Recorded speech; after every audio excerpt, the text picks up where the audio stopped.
this is Phil Parker, and this is the sixth podcast on developing screen ideas. In the next series of podcasts, what we're going to look at is various key elements that make up the nature of a screen narrative. And to start with, I wanted to discuss the issues around the concept of story. Story, as many of you will know, has been central to screenwriting and screenwriting ideas for the last 20 years, if not considerably longer than that. But certainly in terms of the way people talk now about in screenwriting theory and developing your story and asking questions about new projects like what is the story. But in order to grasp the ideas behind all this, I think we need to actually get behind what is a story. And I actually want to work up in this particular podcast the sort of very clear definition of what a story is and what a story isn't, which actually varies from common usage in terms of the sense that I won't be talking about story in the sense of Robert McKee or story in the sense of what a plot is. What I want to talk about is that story is essentially a character story, an individual character story. But more than that, it's the story that a character has in a particular narrative. And that you, in order to create a plot, you're actually combining stories. You're not telling a single story, you're actually combining stories. Therefore, all plots are made up of stories and not about one story. And all narratives, i.e. the totality of a screen work, is inevitably going to involve a number of stories in order for it to have a plot at all. Now, the reason I find this approach useful is that when you're actually analysing what's actually going on in a narrative, especially in the early days when you're trying to find out what actually you're going to write about and what's actually happening with this character or that character, once you grasp that each character needs a story, you can actually start to look at what's missing or what you can add to the story they already have that makes clear that that story actually works for an audience. Now, in order to make this intelligible and hopefully enjoyable as well, I want you to sort of close your eyes, but ideally not when you're driving a car or in charge of something seriously important while you're listening to this podcast. But when you close your eyes, what I want you to then think of is a blank screen. And on that blank screen appears a single blue line. This single blue line sheds a tear. And if, of course, we're being really corny, we have sad violin music as well. Now, having established the single blue line shedding a tear, a green line appears on our blank screen. The blue line looks at the green line. The green line then leaves the screen, exit screen right, followed by the blue line. The green line then appears at the bottom of the screen and exits via the top of the screen, followed by the blue line. The green line then pops through a hole in the middle of the screen, followed by the blue line. Shortly after this, the blue line finally catches up to the green line and a little heart appears.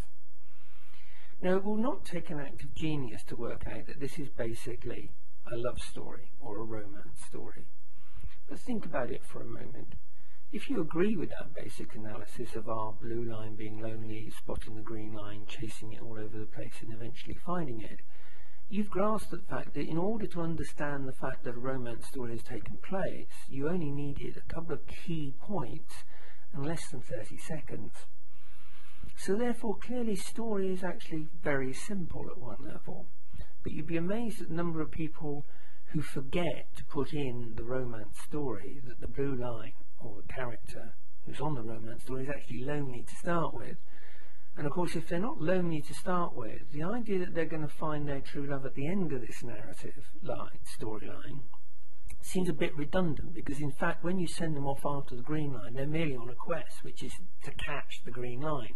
So when suddenly you put the heart over the top, it doesn't make any sense, because to human beings, romance, the idea that you're actually found a perfect partner, is all to do with solving loneliness, not to do with just catching someone. Though in some people's minds, I'm sure love stories are all about just catching someone. However, this is the point.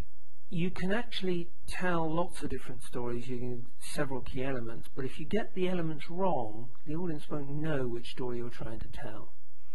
So in this next series of podcasts, what I want to do is focus on the different stories that actually are out there, the way they work, the elements that they come together, and so on. But before we get to that, let's actually look at a couple of other definitions. So if the story is in essence the motivational development of a character within a narrative, and therefore, for instance, a character may have several stories inside the same episode of television or a short film or a feature film. And, and we're putting these stories together to form the plot. Then obviously the plot is not the story, it's a combination of stories. And the crucial thing about the plot is really to answer the question, what's the most interesting way to tell the stories that I actually want to tell? And that's why plots are utterly unique and stories are completely familiar. You all know what a romance story is, we've just discussed one. But each plot is unique. And of course, every single plot that you put together ultimately goes to form the complete narrative, which is more than just stories and a plot. It's obviously about characterization, setting, tone, dialogue, sound, use of images, and many, many other things. And so narrative itself is actually a very complex totality. It's not just the fact that you've got a story there that makes it a narrative. So you have three different words, often used by lots of different people to mean the same thing. These are story, plot, and narrative. In the future, and throughout all these podcasts, I will be using story merely to mean the nature of one character's particular story, i.e. their motivation, throughout a particular narrative. But let's look at this concept of story in a little bit more detail.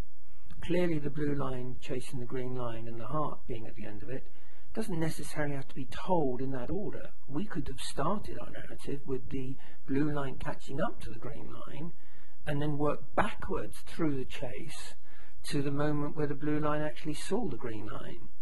And this is the point about stories. They are flexible. The elements can be told in any order you like, as long as, in terms of making it interesting, the audience gets all the elements by the end of the narrative. Equally, this is not about characterization. It's about a character's motivation. Notice that the blue line is just a blue line. It could in fact have been an absolutely blank line following another blank line, and you've still got the story.